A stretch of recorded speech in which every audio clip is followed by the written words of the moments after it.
Si tu as 24 ans, si tu as 27 ans, si tu as 30 ans, tu es neutre. Ne te plains pas que la banque t'accompagne pas ou qu'elle n'accompagne pas ton idée. Commence à formuler tous tes projets sur papier. Trouve des petits financements autour de toi et viens devant la banque 4 ans plus tard. Tu leur montres ce que tu as fait. 4 ans plus tard, alors que c'est ça le problème parce que aussi, 4 ans plus tard, mais on sait qu'au Cameroun, par exemple, la moyenne de vie, l'expérience de vie, en fait, des entreprises, c'est 3 ans. Tu vas voir une entreprise, 4 ans plus tard, ça va dire morte. Non, elle ne sera pas comment. Elle sera dire, te dit quoi? Elle ne sera pas comment. Je te dis pourquoi. Parce que, c'est les chiffres, c'est la moyenne qui le dit. Le 3 ans, c'est la moyenne. Le processus doit se faire. 5 ans, je pense, à 5 ans. Le processus doit se faire en façon verticale. C'est quoi? Ça veut dire que, si tu prends une activité, tu peux la légaliser sans prendre des bureaux. Il y a beaucoup d'entreprises qui sont légalisées, mais qui n'ont pas de bureaux. Selon ton secteur d'activité. Même légaliser, c'est il y a des fonds. Légaliser, c'est quoi? Si on prend un établissement, on a peut-être 150 000 pour légaliser. Je suis d'accord. Si on prend une salle, au moins, se taxe 100 000. Prends 100 000. C'est pourquoi il faut se valoriser une certaine expérience. Même les hommes qui ont trouvé la terre, avant de commencer à se développer, ils ont commencé sans compter les échos qui polluent chaque année. C'est vrai que la première année exonérée, mais après, il n'y a même pas d'accompagnement à ce niveau-là pour les standards. On va accompagner quelqu'un qui n'a pas encore montré ses preuves. Aujourd'hui, le secteur informel qu'on décrit en Afrique, il est partout dans le monde. Il a commencé partout. Le jeune, mais les plus importants en Afrique, le jeune qui, en salle de classe, commence à faire des photocopies pour vendre à ses camarades de classe. Mais ça, on ne valorise pas. C'est ça, vraiment, la valeur. Il faut comprendre. Mais le temps qu'il est déjà en seul gars. Si, ça dépend du business model. C'est parce qu'on n'a pas une éducation financière, on n'a pas une éducation entrepreneuriale. Parce que celui, demain, qui sera titulaire des grandes imprimés? Ton camarade de classe, qui prenait les polycopes à l'enseignant, il partait multiplier ou venir vous vendre de l'épargne. Demain, il va étudier ce business model. Il va voir combien coûte une imprimante, combien coûte l'encre. Il va commencer à essayer de dupliquer son niveau, plus au niveau de sa salle de classe, au niveau de toutes les salles de classe, plus au niveau de l'administration, plus au niveau des autres écoles. Demain, c'est lui qui aura la première courberie nationale. Donc, il faut pouvoir documenter tous les investissements qu'on fait. Montrer que voici où j'ai commencé, voici ce que je fais. Garder ce qu'on appelle son portefeuille client. C'est une banque. Tu viens leur montrer que depuis, je viens de créer ma société. Nous sommes en 2026. Mais depuis 4 ans, voici les gens avec qui je travaille. Voici là où ils me payaient. Je fais des polycopes, je dis n'importe quoi. Je vends des photocopies à 1000 étudiants par an. Aujourd'hui, je veux une imprimerie de telle dimension. Yvan, je te promets, la banque va les payer l'imprimeur. Va te concevoir, va t'acheter une rate d'imprimant. Elle va déposer. Elle va dire, tu as le portefeuille. Vas-y, nous te faisons confiance. Et ça, les jeunes n'ont pas cette maîtrise-là. Ils se disent, non, on ne va pas m'accompagner. Vous devez faire vos preuves. Vous devez travailler. Vous devez documenter. Garder vos contacts. Montrer votre évolution. Et à un moment donné, faire valoir ce que vous avez pu faire à petite échelle pour qu'on puisse vous accompagner à le faire à grande échelle.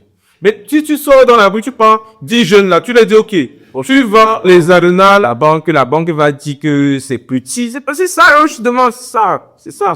J'avais petit. Ce que je te dis aujourd'hui, ça, celui qui commence ça à 12 ans, il y a celui qui a son niveau à 20 ans, il y a celui qui est là à 25 ans. Il y a celui-là qui faisait produit au son par les temps, dit que, peut-être te dit que, commence à ton niveau. La banque travaille avec ceux qui sont au-dessus de toi, mais demain, toi, tu vas arriver aussi à ce niveau-là. C'est-à-dire, ils vont travailler à la même échelle. Il faut être patient. Aujourd'hui, je peux avoir des jeunes qui commencent à gagner 20 000 francs, 30 000 francs. Il n'a pas de comptabilité. On ne sait pas ce que c'est que la gestion d'entreprise. Je salue vraiment le gouvernement d'avoir inséré l'entrepreneuriat au niveau du collège. Parce que si vous pouvez passer, ça signifie que nos jeunes d'aujourd'hui, ils font de la gestion dès la classe de 3e. On leur apprend c'est quoi le fisc, c'est quoi les impôts, c'est quoi la comptabilité d'entreprise, comment faire pour obtenir un financement. Et même ces méthodes de financement traditionnelles, les tontines et rognons, ça fait partie des acronymes. Mais est-ce que tu ne penses pas que c'est aussi une sorte de pensement, mais qui ne vient pas vraiment résoudre le problème? Parce que, est-ce que l'idée n'aurait pas été peut-être de distiller justement ces formations en fiscalité, entrepreneuriat, alors que c'est l'ensemble de l'éducation qui devrait justement se reformer justement à comprendre ce que c'est que l'entrepreneuriat. Pourquoi on fait qu'une seule filière alors qu'on pourrait peut-être mettre les différents modules, que ce soit, tu parlais de fiscalité, tu parlais de comptabilité. Pourquoi ne pas justement les décider dans toutes les différentes filières à la fois générales, pas seulement techniques, pour justement amener un certain éveil et amener aussi les jeunes à comprendre un peu quelles sont les réalités de l'entrepreneuriat tôt. Moi, je pense que juste faire une filière, ce n'est pas suffisant au vu de l'état du pays, et ça confirme encore peut-être que quelque part, la décision a été prise du genre, bon, faisons ça, bon, après, ils vont plus nous déranger avec. Toi, qu'est-ce que tu en penses? Moi, je peux te répondre tout simplement que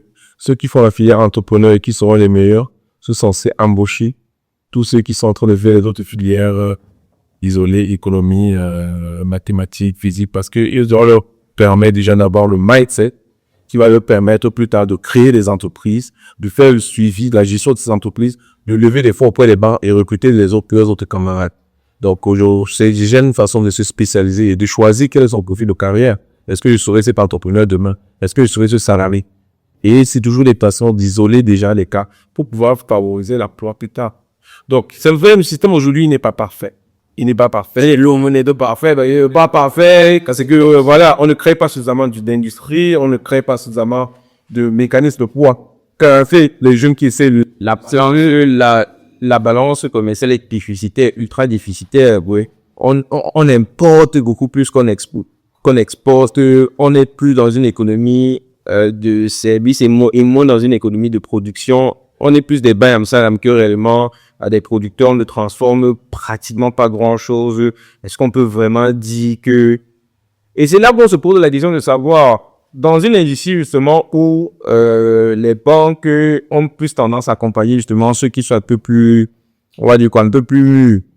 Mais pourquoi est-ce qu'on n'arrive pas justement à sortir des champions industriels avec l'accompagnement bancaire? Parce que on dit que les jeunes ne sont pas mieux, les jeunes ne sont pas matures pour pouvoir recevoir le financement. C'est ce qu'ils disent.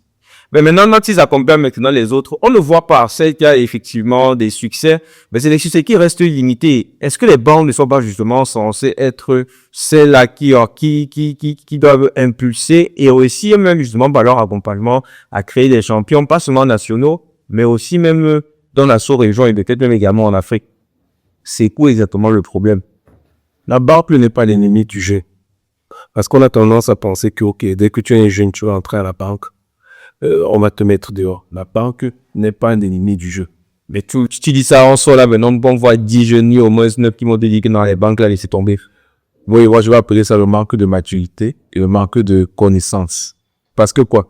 Je t'ai donné un exemple. Si, à partir de 16 ans, tu commences un projet, tu le documentes, tu as ton portefeuille client, et tu te demandes comment? Moi, ici, j'ai... Pour prendre un exemple. Oui, je ne connais pas la comptabilité, je me demande ça comment. Ça dépend du secteur que tu fais. C'est du bail en là. Quand tu achètes, tu revends. Tu as un fournisseur. Quand tu as un fournisseur, tu le notes. Tu as tes premiers clients. Tu les notes, tu vois, tu mets les marges que tu fais. Genre, prends un agenda. Tu prends un agenda. Tu commences à te documenter. Tu documentes ton activité. J'ai commencé telle date. J'ai tel client. J'ai telle base de bénéfices. Tu peux même mettre le ratio du marché. Ça veut dire, à un moment donné, le marché a basculé, les prix auxquels je connais, ça a augmenté. Je me suis adapté de telle façon. Donc, il faut voir ces autres réalités-là comme les variations des coûts sur des produits sur le marché ou des fois l'inflation qui peut tuer certains secteurs d'activité. Là, je peux comprendre. Mais de dire que la banque n'accompagne pas, non. Il faut venir avec des projets. Il faut venir avec une expérience.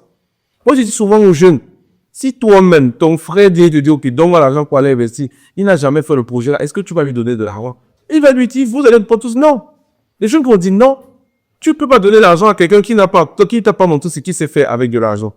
Mais combien ont la maîtrise d'investir? Parce qu'aujourd'hui, vraiment, honnêtement, les jeunes africains sont programmés pour être des salariés. Parce qu'ils ne veulent pas faire d'efforts.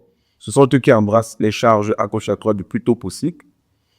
Ils ne veulent pas se concentrer sur une activité et se donner à fond.